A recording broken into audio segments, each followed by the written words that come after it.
Hello friends, कैसे हैं आप। बहुत टाइम से सोच रही थी आपको कहानी सुनाऊं, तो फिर फाइनली सुनाने जा रही हूँ।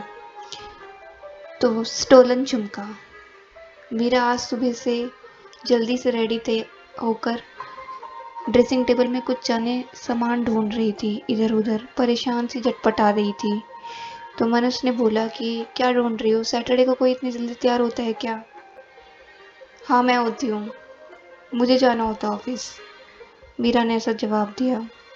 फिर मीरा ने 5 मिनट 10 मिनट झुमका ढूंढने के बाद बोला, मनस, मुझे लगता है तुमने ही मेरा झुमका लिया है।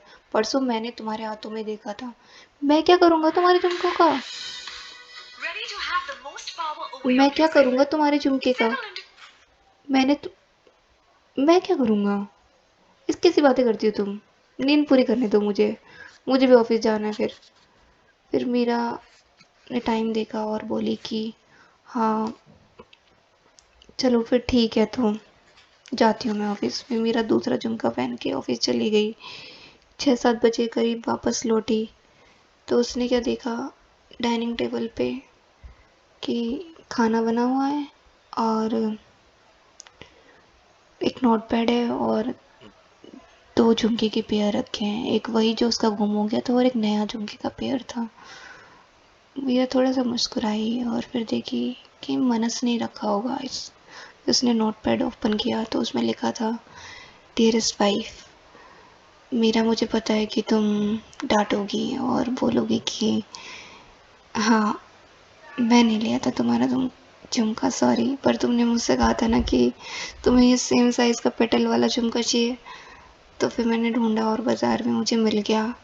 आजकल तुम ऑफिस में बहुत बिजी रहती हो, सारा दिन ऑफिस, घर पे भी आके फिर ऑफिस का ही काम करती हो।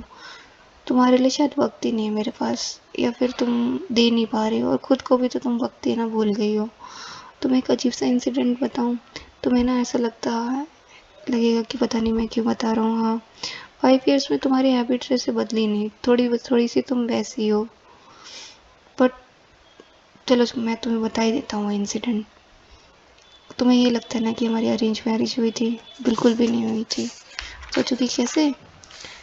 हाँ, मैंने तुम्हें बहुत ईयर्स पहले ही देख लिया था।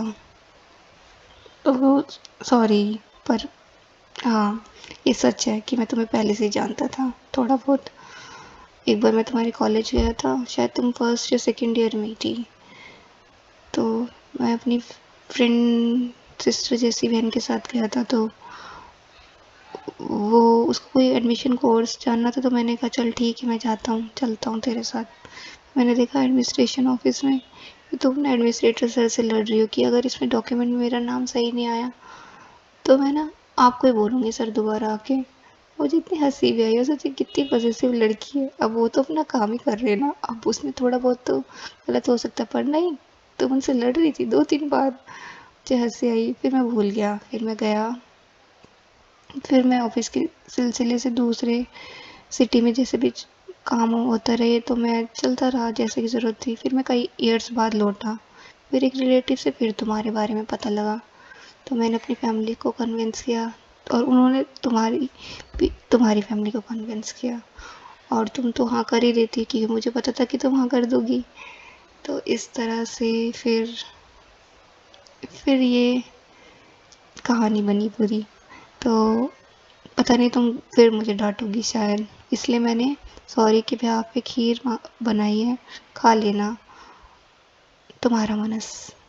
और तुम भी मुझे लिखना, शायद मैं कल परसों लौटूं, ठीक है। तब तक अपना ध्यान रखना। फिर मीरा हंसती है, खाना खाती है और खीर भी खाती है, हंसती है, और ऐसे ही शाम हो जाती है। फिर वो रात को डायरी निकालती है और उसमें कुछ लिखती है। Thank you friends. उम्मीद करती हूँ कि वो आपको मेरी कहानियाँ अच्छी लगी होंगी और आपका दिन अच्छा हो। बहुत टाइम से सोच रही थी कि कुछ लिखूं, इवन काफ़ी ईयर्स से सोच रही थी कि कहानियाँ लिख के आपको बताऊं। बहुत टाइम से शायरी और पोइट्री लिख पा रही थी। देखते हैं मैं कब तक आपको अपनी कहानियाँ सुनाती हूँ। Bye bye friends, I hope you like